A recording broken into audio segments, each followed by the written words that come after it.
નમસ્કાર મિત્રો, સ્વાગત છે તમારું ટેકનિકલ યુટ્યુબ ચેનલ ઇસ્ટુ જ્ઞાન પર। આજે આપણે નવો સબ્જેક્ટ લાવ્યા છીએ જે ઇન્સ્ટ્રુમેન્ટેશનમાં બહુ જ મહત્વપૂર્ણ છે, અર્થિંગ।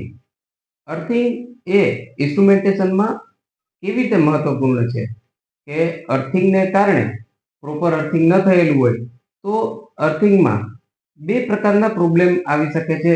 એક રેડિયો ફ્રીક્વન્સી ઇન્ટરફિરન્સ અને ઇલેક્ટ્રોમેગ્નેટિક ઇન્ટરફિરન્સ, અને જે હાઈ નોઇઝ અથવા વધારે પ્રમાણમાં વોલ્ટેજ લીકેજ વોલ્ટેજ કરંટ પસાર થઈ જાય અથવા કોઈ વીજળીને કારણે જો ઇફેક્ટ થાય તો આપણા ઇન્સ્ટ્રુમેન્ટેશનમાં પેનલમાં રહેલા પીએલસી, સ્કાડા અથવા ડીસીએસની સિસ્ટમમાં ઇફેક્ટ થઈ શકે, અથવા તો ફિલ્ડમાં રહેલા સેન્સિટિવ ઇન્સ્ટ્રુમેન્ટને ઇફેક્ટ થઈ શકે છે। આ તો રહી વધારે પ્રમાણમાં જે વોલ્ટેજ કરંટ આવવાને કારણે ઇફેક્ટ થવાની, પણ જે નોર્મલ જે કરંટ હોય છે તે આપણા ઇન્સ્ટ્રુમેન્ટ જે સેન્સિટિવ હોય અને હાઈલી એક્યુરેસી વાળી જે ઇન્સ્ટ્રુમેન્ટ હોય તેમાં વેલ્યુઝમાં ફ્લક્ચ્યુએશન આવવું અને ફિલ્ડ અને ડીસીએસ અથવા તો સ્કાડામાં વેરિએશન આવવું, આ પ્રકારના પ્રોબ્લેમ્સ ક્રિએટ થઈ શકે છે। તો આ બધાથી બચવા માટે આપણે ઇન્સ્ટ્રુમેન્ટમાં અર્થિંગનું બહુ મહત્વ છે। તો અર્થિંગ એ બે પ્રકારના હોય છે, એક ક્લીન અર્થ અને બીજું ડર્ટી અર્થ। તો ક્લીન અર્થને આપણે ઇન્સ્ટ્રુમેન્ટ અર્થ તરીકે ઓળખીએ છીએ અને ડર્ટી અર્થને આપણે પ્લાન્ટ અર્થ કે બોડી અર્થ તરીકે ઓળખીએ છીએ। તો આનું કનેક્ટિવિટી કેવી રીતે કરવી અને કેવી રીતે સાવચેતી રાખવી તે આજે આપણે જાણીશું। તો ઇન્સ્ટ્રુમેન્ટ અર્થ જે છે એ ફિલ્ડમાં રહેલા દરેક ઇન્સ્ટ્રુમેન્ટને આપણે કટ એન્ડ ટેપ કરીશું અને કોઈ એક સાઈડ આપણે કનેક્ટ કરશું। તો પેનલ સાઈડ આપણે જે કંટ્રોલ રૂમમાં પેનલ હોય, પેનલ રૂમ, એ પેનલમાં આપણે ટર્મિનેટ કરશું। જેવા કે શિલ્ડર, જે કેબલની અંદર જે શિલ્ડ નીકળે છે તેને ઇન્સ્યુલેશન પ્રોપર કરી અને ત્યાં આપણે કનેક્ટ કરીશું। તે કોઈ કાર્ડમાં કનેક્ટિવિટી થઈ શકે છે અને એ કાર્ડને આપણે પ્રોપર એક ઇન્સ્ટ્રુમેન્ટ અર્થની બસ બારમાં કનેક્ટ કરશું અને એ સાવચેતી રાખશું કે પ્લાન્ટ અર્થ અને ઇન્સ્ટ્રુમેન્ટ અર્થની બંને બસ બાર જે છે અલગ અલગ આપણે ઇન્સ્ટોલેશન કરેલી હોય છે પેનલમાં, તે બંને કનેક્ટિવિટી એટલે કે બે શોર્ટ ન થવી। અને બીજા નંબરમાં કોઈ રિલે બોર્ડ છે, કોઈ વીએફડીનું કાર્ડ છે, તો એ બધા કનેક્શન અને પાવર સપ્લાય મોડ્યુલ જે કાર્ડ છે એ બધા આપણે પ્લાન્ટ અર્થમાં કનેક્ટ કરશું અને તે પ્રોપર કનેક્ટ થઈ ગયા બાદ જે નીચે આપણે જે એક સાવચેતી રાખશું, આ રહી આપણે ફિલ્ડ સાઈડની વાત અને પેનલ સાઈડની વાત। હવે જે ફિલ્ડથી જે મલ્ટીપેર કેબલ, બ્રાન્ચ કેબલ અથવા મલ્ટીકોર કેબલ જે આવેલા હોય એ કંટ્રોલ પેનલ સાઈડ કેવી રીતે એન્ટ્રી કરશે અને કઈ રીતે આપણે પેનલમાં એન્ટ્રી કરાવશું। તો જે કંટ્રોલ રૂમમાં ડક્ટ દ્વારા જે કેબલ બ્લોક રાખવામાં આવે છે, જેથી કરીને કોઈ અંદર ઉંદર અથવા પાણી કે એવું આવી ન શકે।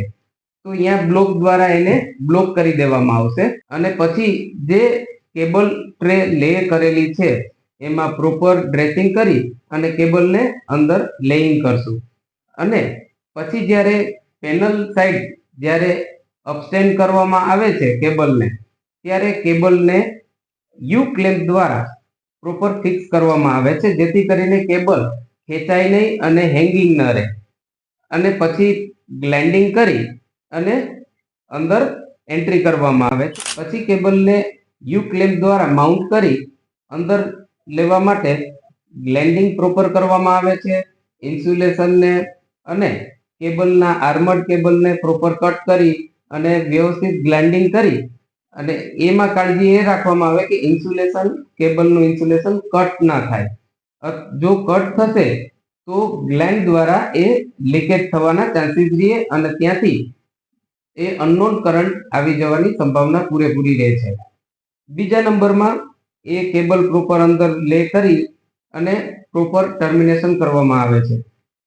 બીજી તરફ જોઈએ તો યુ ક્લેમ્પ પછી એક 10 બે ક્લિપ લાગે છે, જે દરેક કેબલ જેટલા પેનલની અંદર કેબલ આવ્યા છે 10, 12 કે 15 કે 16 જેટલી સંખ્યામાં કેબલ અંદર એન્ટ્રી કરી છે તેને યુ ક્લેમ્પ પછી થોડો ગેપ રાખી અને 10 બે ક્લિપ લગાડે છે, જે ઇન્સ્યુલેશનને 1 સેન્ટીમીટર કે 1.5 સેન્ટીમીટર જેટલો કટ આપી અને 10 બે ક્લિપ લગાવવામાં આવે છે અને દરેક કેબલની 10 બે ક્લિપ એક લૂપ બનાવવામાં આવે છે અને એ લૂપને પેનલની અંદર અર્થિંગ કેબલ દ્વારા લઈ જઈ અને પ્લાન્ટ અર્થમાં કનેક્ટ કરવામાં આવે છે.